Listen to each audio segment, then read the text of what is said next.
Good day everyone. I am John David Piagarap from the SMT Calliope. This is my explanation about emergency and contingency plan. Master station. A master station is a designated area on the ship where crew and passenger gather during an emergency. It is marked clearly and listed in the ship's emergency plan.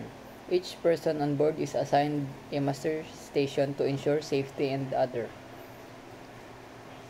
procedures in different types of emergency. Fire alarm. Sound the alarm. Crew must report to their master station. Firefighting teams prepares equipment. Captain decides the next action. Extinguish the fire or abandon ship if needed. General alarm. Continuous ringing of the ship's bell or horn. At least 7 short and 1 long blast. Crew must go to their master station. Follow the instructions from the captain or officer in charge. Abandon ship. Continuous ringing. 7 short blast and 1 long blast. Crew and passengers must wear life jacket. Go to lifeboat or life raft. Launch lifeboat if ordered by the captain. Man overboard signal.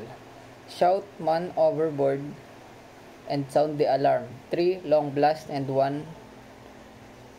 3 long blast on the ship's horn. Throw a life buoy and keep sight of the person. Reduce the ship's speed and prepare rescue boats. CO2 alarm.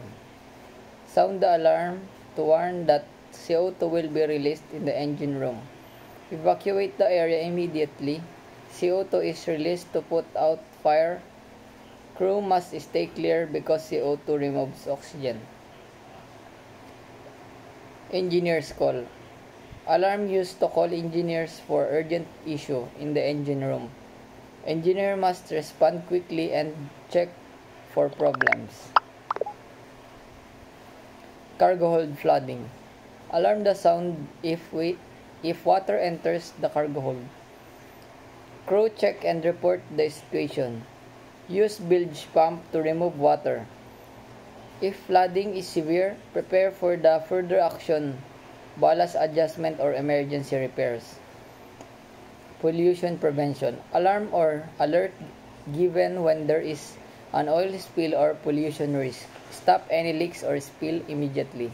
Follow MARPOL rules for cleanup and reporting. Engine room flooding.